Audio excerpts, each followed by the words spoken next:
Parvati colour green, Shiva blue colour से एक मिट्टी के god goddess mythological topics, childhood conscious subconscious mind, doggy को भी आप देखा जाए तो ऑब्जर्वेशन तो सबसे पहला टूल है। स्ट्रगल भी है और पैसे भी बहुत लगते हैं। फेल्यूर नहीं होते तो हम सीखते नहीं। मेरा अंतर्मन बोल रहा था कि मुझे आर्टिस्ट ही बनना है।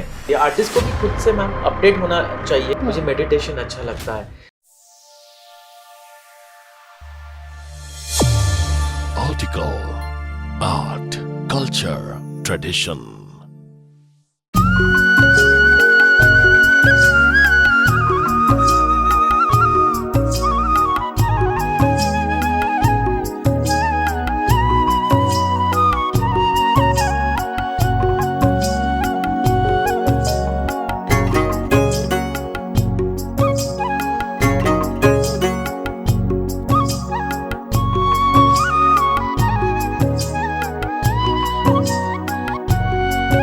When we save wildlife, we save ourselves.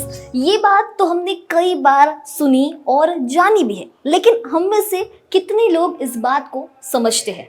Hello and hi, this is Disha Hatwar और आप देख रहे हैं आर्टिकल मैगजीन। अब आप सोच रहे होंगे कि आज मैं एकदम से वाइल्ड लाइफ कंजर्वेशन को लेकर बात क्यों कह रही हूँ।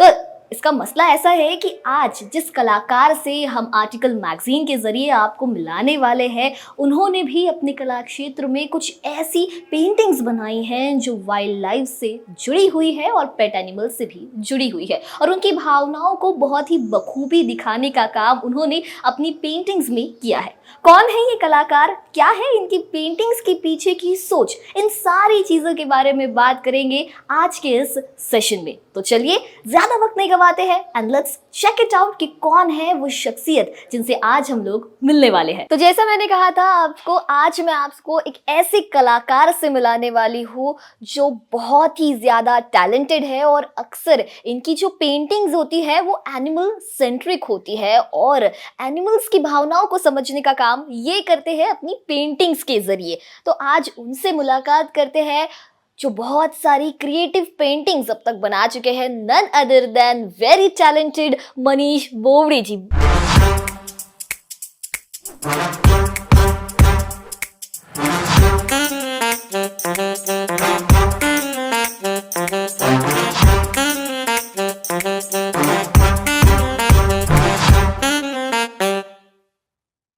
बहुत बहुत स्वागत है सर आपका आर्टिकल मैगजीन में। और कई सारी बातें आपसे करनी है क्योंकि कई सारी बातें मैंने भी आपके बारे में पढ़ी है, सुनी है, लेकिन इन कही सुनी बातों के अलावा मैं चाहती हूँ कि आप हमारे दर्शकों को बताएं आपकी कहानी, आप ही की जुबानी।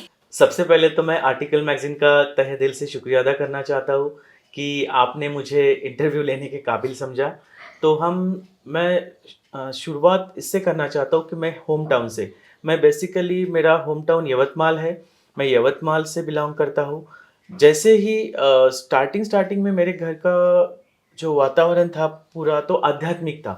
तो मेरे चित्र में भी वही आता था कि गॉड गॉडेस्ट माइथोलॉजिकल टॉपिक्स के ऊपर मैंने स्टार्टिंग में काम किया एंड उसके बाद मैंने चाइल्डहुड सीरीज पे काम किया।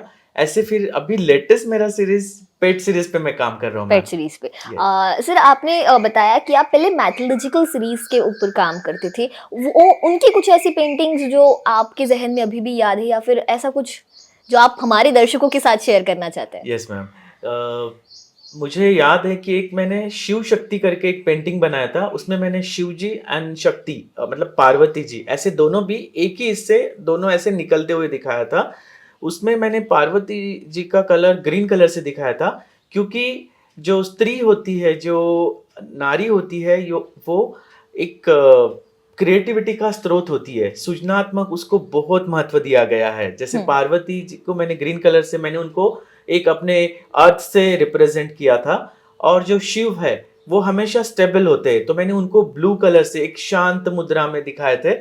तो वो मुझे अभी भी याद है कि वो पेंटिंग, मेरा पेंटिंग सेल आउट भी हुआ वो अच्छे प्राइस में, बट मुझे खास करके वो पेंटिंग मेरी सबसे फेवरेट पेंटिंग है। yes. आपकी फेवरेट पेंटिंग के बारे में तो आपने बताया, लेकिन जितना मैंने आपके बारे में जाना है मुझे ये भी पता चला है कि आप बचपन में मूर्तियां भी बनाते थे। करेक्ट, बराबर है मैम, आपने सही सुना है। क्योंकि मेरे ये जो कला क्षेत्र में प्रवेश उसी से ही हुआ है। Okay. जैसे शुरुआत के डेज में मैं मिट्टी के गॉड गॉडेस बनाता था, क्योंकि मैंने बोला ना आपको कि मेरा घर का जो वातावरण आध्यात्मिक है।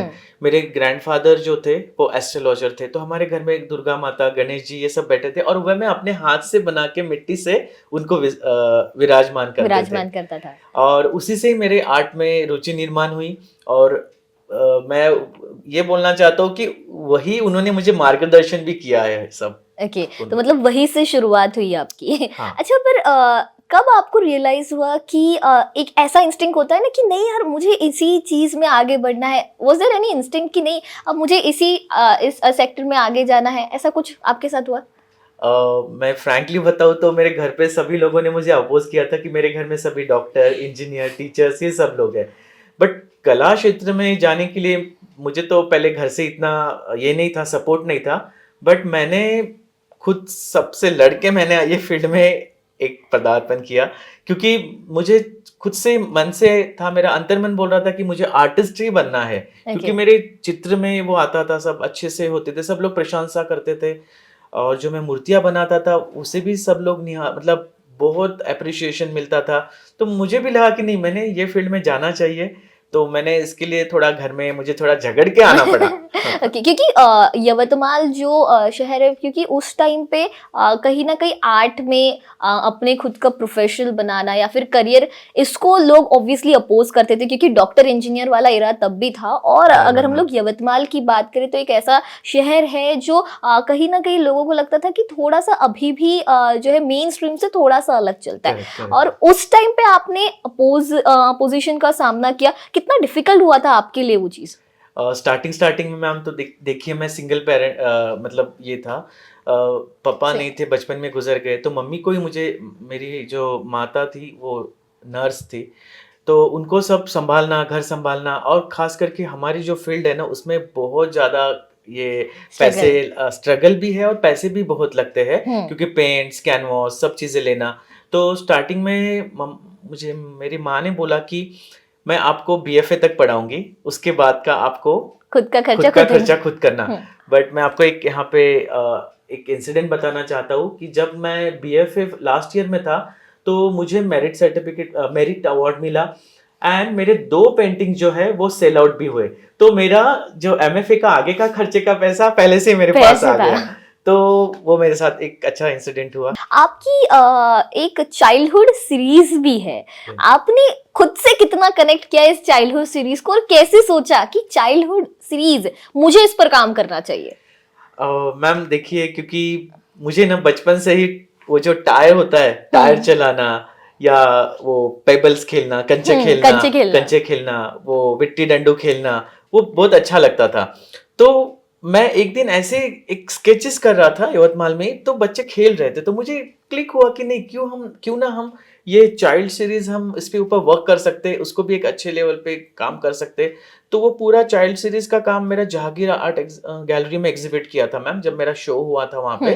तो वो मैंने बहुत अच्छे से, लोगों ने उसको भी सराहा और काफी प्रशंसा हुई, एप्रिसिएशन मिला मुझे। सर, आपकी पेंटिंग्स में एक और चीज जो है दिलचस्प है देखने लायक, जैसे आपने बताया कि हेड पे यूजुअली आप दूसरा कलर यूज करते हैं उसको फोकस में, बट मैंने ये भी देखा है कि आपकी पेंटिंग्स में यूजुअली ब्लू, ऑरेंज, रेड, ये कलर ज्यादा स्पेसिफिकली हाईलाइट करने के लिए देखे गए। इसका कुछ स्पेसिफिक रीजन है या फिर आपको अच्छा लगता है इसलिए? नहीं मैम, क्या है, जैसे फोरहेड जो है ना, मेरा जो एनिमल्स का फोरहेड होता है उस पे मैं ज़्यादा फोकस करता हूँ कि उनका सेंसेशन पार्ट वो ज़्यादा होता है। क्योंकि आप जैसे डॉगी को भी आप देखा जाए तो उनको आप सर से ऐसे हाथ ये करिए, वो ज़्यादा काम हो जाते हैं। तो इसीलिए मैं ये हाईलाइट करता हूँ। और दूसरी बात कि हमारा ब्रेन एट ए टाइम चालू रहता है, वो कभी रुकता नहीं है, तो इसलिए मैं वो हाईलाइट करता हूँ। क्योंकि थिंकिंग प्रोसेस हमारी हमेशा, हम जैसे सोते भी है, कोई भी रहा, एनिमल या ह्यूमन, तो कॉन्शियस सबकॉन्शियस माइंड हमारा जो थ्योरी है सिगमंड फ्रॉइड का, तो वो मैं यहाँ पे थोड़ा सा उसको फोकस किया है। साथ ही कलर्स के बारे में भी थोड़ा सा, क्योंकि जैसे मैंने आपसे ये भी पूछा था कि कलर्स आप स्पेसिफिक कुछ ब्लू, ऑरेंज, रेड यही लेते हैं, तो is there any colour scheme ये फेवरेट है इस वजह से? हाँ, नहीं एक्चुअली मैम क्या है ना, मुझे स्टार्टिंग से ही मुझे ना जो भारतीय लघु चित्र शैली है हमारी, जो भारतीय मिनिएचर पेंटिंग्स है, वो मुझे बहुत अच्छे लगती थी। जैसे कांगड़ा शैली है, किशनगढ़ शैली है, बसोली है, तो मुझे उनका जो कलर लगाने का जो एक ये था ना, प्लेन कलर बैकग्राउंड में रहता है, वो मुझे पहले से ही कहीं तो प्रभावित करता था। वो वहां से मैं इंस्पायर हुआ हूँ। तो वो मेरे पेंटिंग में मैं वहां से इंस्पायर हुआ था, तो वो पार्ट मैं वहां से यहाँ पे इंस्पिरेशन ऐसे करके लिया है। टेक्सचर्स भी आपके पेंटिंग में एक वाइटल रोल प्ले करते हैं। Right right right. तो क्या ये आपका पेंटिंग्स को दिखाने का एक जरिया है या फिर इसके पीछे कोई टेक्निक है? मैम, जो टेक्सचर जो है वो मेरा एक खुद का स्टाइल है, क्योंकि टेक्सचर से ना मैंने वो क्रिएट किया है। क्योंकि मैं जब स्टार्टिंग में जब मैं कॉलेज में था तो टेक्सचर बहुत मुझे पसंद आते थे। मैं डिफरेंट डिफरेंट नाइफ से, कैरी बैग से, रोलर से, पेपर से, जो भी चीज़ मिले मुझे, या जूट का टेक्सचर बहुत अच्छा आता है, वो सभी से मैंने टेक्सचर्स लेता था। और खास करके मुझे ये वाला जो मैं अभी मेरे पेंटिंग में जो टेक्सचर यूज करता हूँ, उसके लिए मेरे पास अलग अलग डिफरेंट टाइप्स के रोलर्स मैंने खुद जाके डेवलप किए हैं, और वो मुझे बहुत अच्छा लगता है टेक्सचर। काफ़ी मैं कैंप के लिए भी जाता हूँ। एक काफ़ी दिल्ली के एक सीनियर आर्टिस्ट थे, उन्होंने मुझे पूछा कि ये आपकी यूनिकनेस है, ये टेक्सचर कैसे लेते हैं, हम भी नहीं कर पाते अभी ये उम्र में। मैं बोला सर ये मैंने खुद से डेवलप किया है मेरा। और दूसरी बात, टेक्सचर लेते भी कहाँ पे रुकना है, कहाँ पे उसको चलाना है, वो भी एक सीखने का ये होता है। वो मुझे अनुभव से ही प्राप्त हुआ है। ओके, मतलब कंसिस्टेंसी और उसके बाद आपका एक्सपीरियंस, जिसकी वजह से टेक्सचर में आप अच्छे तरीके से काम कर Correct, सकते हैं। पेट सीरीज जो आपकी है उसमें अगर हम लोग बात करें, जैसे मैंने मैथोलॉजी के बारे में भी पूछा, चाइल्डहुड सीरीज के भी बारे में पूछा, तो पेट सीरीज में ऐसी कौन सी पेंटिंग है जो आप जिससे बहुत कनेक्ट करते हैं और आपके दिल के सबसे करीब है? मैम, पेट सीरीज की बात कहा जाए तो एक मैंने रेड बैकग्राउंड में एक काऊ का पेंटिंग बनाया था। उससे मुझे आईफेक्स का दिल्ली में फर्स्ट अवार्ड मिला था प्रोफेशनल का, जो अपने स्टैच्यू ऑफ यूनिटी जिन्होंने बनाया, राम सुतार जी, उनके हाथ से मुझे सम्मानित किया गया था। तो वो मेरे लिए बहुत मतलब मेरी बहुत फेवरेट पेंटिंग है। तो उसमें मैंने ऐसे ही दिखाया था कि रेड बैकग्राउंड प्लेन लिया था, उसमें मैंने एक काऊ दिखाया था और उसके पीठ के ऊपर बर्ड्स बैठे हुए हैं। Okay. और कुछ बर्ड्स बैकग्राउंड में दिखाए थे कि मैं ये उसमें दिखाया कि जो एनिमल है उनको भी कहीं फ्रीडम चाहिए। तो वो बर्ड एज अ मेरा फ्रीडम का एक प्रतीक था, एक सिंबल था। तो वो पेंटिंग मुझे बहुत अच्छा लगा। बहुत अच्छा। बट आप जब पेंटिंग्स करते होंगे तो कई सारे एक्सपेरिमेंट्स भी आप ट्राई करते होंगे पेंटिंग्स के साथ। अब अगर हम लोग पेट सीरीज की बात करें तो वाज देयर एनी एक्सपेरिमेंट या एनी पेंटिंग जो आपने सोचा कुछ और था बट बाद में वो एक्सपेरिमेंट फेल हो गया? क्योंकि अब जब अच्छी चीजें होती है तो कई बार फेलियर्स भी तो होते हैं ना उसके पीछे। एकदम, ये बहुत अच्छा सवाल किया आपने। जब तक फेल्यूर नहीं होते ना मैम, जब तक ये कहा जाए, जब तक फेल्यूर नहीं होते तो हम सीखते नहीं, हम उसको और भी सुधारने की कोशिश नहीं करते। लेकिन ऐसे हुआ है बहुत बार। क्या होता है ना, जब आप करना चाहते हैं लेकिन आपका थोड़ा सा कंपोजिशन, कभी कभी आप सोचते जो हो वो नहीं हो पाता है, तो उसको भी सुधारना यही आर्टिस्ट का काम है। यस, एक्चुअली आपकी जितने भी पेंटिंग्स है ना उसमें आप एज एन प्रोटेगनिस्ट दिखे हो। आप खुद पेंटिंग को खुद अपने किसी पर्सनल एक्सपीरियंस से बता रहे हो, ऐसा आपकी पेंटिंग से दिखा है। कई सारी आपकी पेंटिंग्स है। इसके पीछे की भी एक रीजन जानना चाहती हूँ, और ऐसी कौन सी पेंटिंग है जिन्होंने आपको सबसे ज्यादा कनेक्ट किया है? जो आर्टिस्ट होते हैं उनके पीछे उनका बैकग्राउंड होता है, वो बैकग्राउंड से ही अपनी कलाकृति की, मतलब बोलते हैं ना कि आर्टिस्ट का रिफ्लेक्शन होता है उसकी कलाकृति, है ना। तो बैकग्राउंड जो होता है आर्टिस्ट का, जैसे उसके कोई थॉट्स होते हैं, उसका कोई अनुभव होता है, वो अपने कैनवास में आता है। जैसे मैंने स्टार्टिंग में मेरे माइथोलॉजी में आया, चाइल्डहुड में आया, अभी पेट सीरीज में आया। इसके पीछे भी मैम मेरा एक ये है कि जो बचपन में मेरा एक डॉग मेरे से दूर हो गया था, वो मेरे माइंड में एक था। और जब भी मैं काऊ को देखता था कि मुझे उसकी आंखें बहुत ऐसे काम लगती है। आप कभी भी देखिए, काऊ की आंखें बड़ी होती है और एकदम काम लगती है। डॉग की आंखें अलग होती है, कैट की आंखें अलग होती है। हर एक का अलग अलग खुद का एक पहचान होती है, आंखों से वो समझ में आ जाता है। तो उसके पीछे भी मैम मेरा एक ये है कि मुझे उनका फॉर्म जो होता है, काम करने में मुझे जो जो काऊ होती है उसका एक लॉन्ग जो फॉर्म आने के लिए वो एक मजा आती है, पेंसिल से ऐसे साइड एक फॉर्म करने के लिए बहुत मजा आती है, वो मुझे अच्छा लगता है उनसे। ओके और अब अगर हम लोग सीरीज की बात करें, अपने चाइल्डहुड सीरीज, आपकी मैथोलॉजिकल सीरीज और साथ ही पेट सीरीज जो है बहुत ही जानी मानी है, बट इनके अलावा अगर हम लोग पेंटिंग्स के बारे में बात करें, कौन सी ऐसी पेंटिंग्स है जो आपको बहुत कनेक्ट किए, मतलब इन सीरीज को अगर हम लोग अलग रख के बात करें, कौन सी ऐसी पेंटिंग्स है जिन्हें खुद आपको क्रिएट करने में बहुत मजा आया था और बहुत ही करीब है आपके दिल के? मैम मैंने एक ना पेंटिंग बनाई थी, जैसे कि जब मैं बॉम्बे में था तो मैं वो बांद्रा में मैं घूम रहा था, ऐसे ही मुझे घूमने का बहुत शौक है। तो वहां पे बाहर एक इंसान एक टोकरे में सोया था, जैसे वो उसी में क्या करते हैं ना, टोकरे में ही अपना काम मतलब सब जो कुछ चीजें हैं इधर उधर वो पहुंचा देते हैं, बाद में दोपहर में थोड़ा सा खा के वो रेस्ट करते हैं उसी में। तो मुझे वो एक बहुत मुझे एक भाया था वो चीज की, ये टोकरे में सोता है, अपने को तो कभी अच्छे बेड पे भी नींद नहीं आती। तो वो मेरा एक टॉपिक था, माय बेड करके, बेड। ओके तो वो पेंटिंग मुझे बहुत अच्छी लगी और वो टॉपिक भी मुझे काफी अच्छा लगा कि वो एकदम टोकरे में सोया था और मतलब जिस तरीके से आपने उसको कनेक्ट किया, ऑब्जर्व किया और उसके बाद जब आपने उसे कैनवस पे उतारा तो वो आपको बहुत कनेक्ट कर गया। Yes, ma'am. मैं आपसे ये भी जानना चाहती हूँ कि कई सारे अवार्ड्स भी आपको मिले हैं, कई सारे रिकॉग्निशंस आपके नाम पे है, कौन से ऐसे अवार्ड्स है जो आप अभी हमारे दर्शकों को बताना चाहेंगे? मुझे तो सबसे पहले आईफेक्स का सबसे प्रोफेशनल फर्स्ट अवार्ड मिला, वो मुझे काफ़ी कुछ वहाँ से मुझे सीखने को भी मिला। उन्होंने मुझे एक नेशनल कैंप दिया, वहाँ पे भी मैं दिल्ली में काम किया। देन वैसे मुझे एक नेशनल अवार्ड मिला था पौंडीचेरी में, वहाँ पे मैं गया था, एरोली करके एक जगह है, वहाँ पे उन्होंने मेरा डिमॉन्स्ट्रेशन भी रखा था। और पहला तो ये आईफेक्स वाला एंड दूसरा वो पौंडीचेरी वाला। ओके अगर हम लोग बात करें आपके ही काम के इवोल्यूशन की, तो किस तरीके से आपने आपके काम की जर्नी देखी है? मैम स्टार्टिंग में तो आपको तो अभी मैंने थोड़ी देर पहले बताया कि स्टार्टिंग में मुझे काफ़ी कुछ स्ट्रगल करना पड़ा ये फील्ड में आने के लिए।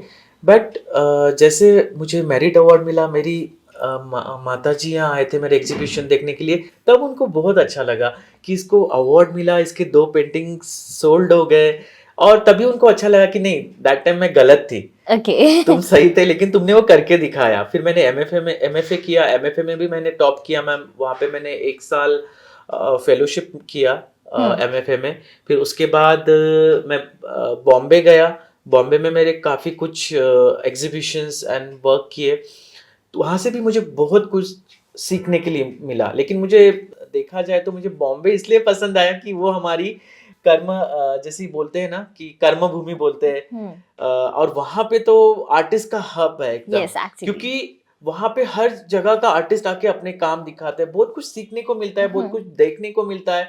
जहांगीर ऐसा सेंटर है, जहांगीर आर्ट गैलरी, वहां पे हर तरफ के इंडिया से आर्टिस्ट आते हैं और अपना आर्ट एग्जिबिट करते हैं, काफी कुछ नए नए वर्क्स देखने के लिए मिलते हैं वहां पे। और बस वही एक अच्छा जर्नी रही है आपकी। अब तक इन कुछ सीरीज पर तो आपने काम किया है जिनका जिक्र हम लोग लगातार करते आ रहे, लेकिन आने वाले समय में जितने भी हमारे व्यूअर्स है या फिर लोगों को क्या नई चीजें आपके साइड से देखने की मिलेगी? मैम अभी तो मेरे ये नेक्स्ट ईयर के लिए बहुत सारे प्लान अप है चीजें, कि मेरा नेक्स्ट ईयर एक जहांगीर आर्ट गैलरी में एग्जीबिशन भी होने वाला है, पेट सीरीज पे रहेगा, लेकिन आपको उसमें थोड़ा सा काम मेरा चेंज देखने के लिए मिलेगा। क्योंकि वो बोलते हैं ना, हमेशा वही देख के जो दर्शक भी है वो भी बोर हो जाता है, उनको भी कुछ नया अपडेट्स होना चाहिए, आर्टिस्ट को भी खुद से मैम अपडेट होना चाहिए। क्योंकि जैसे मैंने पहले मैथोलॉजी सीरीज पे काम किया, देन चाइल्डहुड पे काम किया, अभी पेट पे कर रहा हूँ, लेकिन पेट सीरीज में भी मैं अभी थोड़ा सा मेरा फॉर्म सिंप्लीफिकेशन की तरफ लेके जा रहा हूँ, तो आपको वो नया देखने के लिए मिलेगा। सर आपके अब तक कई सारे एग्जीबिशन लगे हैं, कुछ ऐसे एग्जीबिशंस जो काफी ज्यादा कनेक्ट करते हैं आप, या फिर जो ऐसे हैं जो काफी ज्यादा खास रहे हैं आपके लिए? मैम देखा जाए तो मेरे वैसे एग्जीबिशन तो बहुत सारे हुए हैं, ग्रुप शो काफी हुए हैं, सोलो शोज भी हुए हैं, लेकिन मोस्टली देखा जाए तो एक ललित कला न्यू दिल्ली में एक एग्जीबिशन हुआ है, उसके बाद रीजनल सेंटर चेन्नई वहाँ पे हुआ है, ललित कला का ही है वो, चंडीगढ़ में हुआ है, और जहांगीर में तो बहुत सारे मेरे एग्जीबिशंस हुए हैं। और आगे भी मेरे होंगे वहाँ पे, क्योंकि काफ़ी कुछ प्लान अप किया है मैंने। और और बहुत जगह काफ़ी मतलब जो मैं मेट्रो सिटीज़ के बारे में आपको बताया, बाकी कुछ छोटे-छोटे जगह भी हुए हैं, जैसे पौंडीचेरी में मेरा एग्ज़िबिशन हुआ है और छोटा एक टाउन अमरावती है, अमरावती में भी मेरा एग्ज़िबिशन हुआ ओके। है। और आने वाले दिनों में कहाँ का एग्जीबिशन आपके देखने मिल सकता है? मैम वैसे देखा जाए तो ऑनलाइन तो बहुत सारे होते हैं, लेकिन एक मेरा जहांगीर में एग्जीबिशन रहेगा नेक्स्ट ईयर, ओके। उसके उसका और उसमें आपको एक मेरा नया काम भी देखने के लिए मिलेगा। ओके। काफ़ी थोड़ा सा उसमें चेंजेस है, बट वो आपको जहांगीर में देखने के लिए ओके, मिलेगा। ऑब्वियसली आप उसका सस्पेंस तो बरकरार रखना चाहेंगे। वेल, आपकी पेंटिंग्स हर कोई अपने आप में खास है और हर कोई एक नई कहानी बयां करती है, लेकिन अगर हम लोग बात करें ऐसी कोई पेंटिंग जो आपके बेस्ट सेलर्स में एक रही है, ऐसी कुछ पेंटिंग्स जो आपने काफी ज्यादा मतलब वो काफी अच्छी बिकी भी है, कौन सी है वो पेंटिंग्स? मैम वो पेंटिंग है मेरी, जब मैं MFA लास्ट ईयर में था हम्म। तब मैंने एक बुद्धा सीरीज के ऊपर एक वर्क किया था। काफ़ी बड़ी पेंटिंग थी वो, 6 फीट बाय हाइट था उसका और 4 फीट उसका ये था, 6x4 का पेंटिंग था वो। तो मैंने उसमें ऐसे दिखाया था कि ऐसे जो पीपल के पत्ते होते हैं ना, ऐसे पूरे स्प्रेड हुए हैं और उसमें से बुद्धा जी बाहर आ रहे हैं, ओके। ऐसे दिखाया था। और उनके एक हाथ में मैंने ब्लू कलर का एक लीफ दिया था, जो पीपल का जो पत्ता होता है वो दिखाया था। और यहाँ पे मैंने उनके फोरहेड पे ब्लू कलर दिखाया था और यहाँ पे भी हाथ में ब्लू कलर का पत्ता दिखाया था, कि वो नॉलेज से कनेक्ट करने के लिए। ओके। नॉलेज जो उन्होंने जो नॉलेज उनको जो सिद्धि प्राप्त हुई है, जो नॉलेज था उन्होंने वो सबको दिया, मतलब वो Okay. पत्तियों के थ्रू सबने उन्होंने स्प्रेड किया उनका जो भी नॉलेज था। तो जो वो मेरा पेंटिंग था वो ऑक्शन से गया था। वो मेरा 1.5 का तब मेरा पेंटिंग थाईलैंड में सेल आउट हुआ था। Oh my God. बट इसके अब अगर थोड़ा सा हम लोग इस पेंटिंग के बारे में बात करें, उसको लेकर आइडिया कहाँ से आया आपके दिमाग में? वो like any back story behind it? मुझे ना मैं मेडिटेशन पर्सन हूँ, मुझे मेडिटेशन अच्छा लगता है। तो मेरी एक फ्रेंड थी, उसने मुझे एक छोटा सा एक पोस्ट कार्ड साइज का एक पेंटिंग दिया था चाइनीज बुद्धा का। ओके। तो उसी से मुझे इंस्पिरेशन मिला कि वो ऐसे सिटिंग फॉर्म में बैठे थे चैंटिंग इसके लिए। तो मुझे लगा कि क्यों ना इससे मैं मेरा कुछ अपना चैंटिंग और अपना जो मेडिटेशन है उनसे रिलेटेड करूँ। तो मैंने जैसे आंख बंद की तो मेरे सामने वो मेरी पेंटिंग दिखी मुझे, जो मैंने माइंड में सोचा था, तो वही मैंने अपने कैनवास पे उतारी है। ओके। अभी तो थोड़ा सा ऑफ बीट जाना चाहती हूँ मैं, मेडिटेशन के बारे में बात की। और क्रिएटिव बर्ड्स के लिए ना ये बहुत ज्यादा जरूरी है कि वो मेडिटेशन थोड़ा सा दिन में वगैरह करे। यूथ को भी हम लोग थोड़ा सा कनेक्ट करना चाहते हैं, क्योंकि बहुत सारे यंग यूथ है जो क्रिएटिव फील्ड में अपना हाथ आजमाना चाहते हैं। ऑब्जर्वेशन तो सबसे पहला टूल है आर्टिस्ट का, क्योंकि जब तक वो ऑब्जर्वेशन नहीं करेगा, जब तक वो ऑब्जर्व नहीं करेगा, वो अपनी कलाकृति में ला ही नहीं सकता। क्योंकि जैसे मैंने मेरे पेंटिंग में देखा कि डॉग, कैट, काऊ, जो मैं उनको ऑब्जर्व करके पूरा उनमें डिटेल जो चीज़ें होती हैं उनके हाव भाव, उनका जो बॉडी का स्ट्रक्चर होता है, वो सब चीज़ें आप ऑब्जर्व करके कर सकते हैं। और मैम जब तक आपका ऑब्जर्वेशन स्किल आप बढ़ाओगे नहीं, जब तक ये आर्टिस्ट बढ़ाएंगे नहीं, नए जो आने वाले आर्टिस्ट है वो अपना ऑब्जर्वेशन स्किल नहीं बढ़ाएंगे, तब तक वो अपने पेंटिंग्स में उसको 100% नहीं ला सकते। क्योंकि इमिटेशन जो है मैम, एक हम नक्ल करते हैं, बट वो हम जो सराउंडिंग में जो चीज़ें होती है, हर एक जन अपने पेंटिंग में इमिटेशन करता है, वो चीज़ की नक्ल करता है, तो वो ऑब्जर्वेशन से ही 100% आएगी। Okay, so yes, observation, meditation और नेवर गिव अप के साथ ही कंसिस्टेंसी इज द की, जिसके जरिए आप क्रिएटिव सेक्टर में खुद को आगे बढ़ा सकते हैं और खुद का नाम एस्टैब्लिश कर सकते हैं। आज हमारे साथ थे मनीष जी, बहुत बहुत आपसे बातें हुई और थैंक यू सो मच कि आपने हमें हमारा टाइम दिया। और हमारे जितने भी व्यूअर्स हैं, आई एम डैम श्योर कि उन्होंने कई सारी चीजें आपसे आज सीखी जरूर होगी। Thank you so much. मैं तहे दिल से शुक्रिया अदा करना चाहता हूँ कि आर्टिकल मैगजीन का और सभी टीम का, आपने मुझे इंटरव्यू के काबिल समझा, बहुत बहुत धन्यवाद। तो आज हमने मुलाकात की एक बेहद ही मशहूर कलाकार मनीष बोबड़े जी से और जाना उनके आध्यात्म से लेकर माय पेट सीरीज तक का सफर। अब इस सफर के बारे में आपकी क्या कुछ राय है, उनका ये सफर आपको कैसा लगा है? Let us know in the comment section. और अगर वीडियो पसंद आया होगा तो इसे लाइक और शेयर करना बिल्कुल मत भूलिएगा। ऐसे ही कई कलाकारों से हम आपको आर्टिकल मैगजीन के जरिए मिलाते रहेंगे, इसलिए इस चैनल को सब्सक्राइब सब्सक्राइब करना भी मत भूलिएगा, जहां हम बात करते हैं आर्ट, कल्चर एंड ट्रेडिशन के बारे में।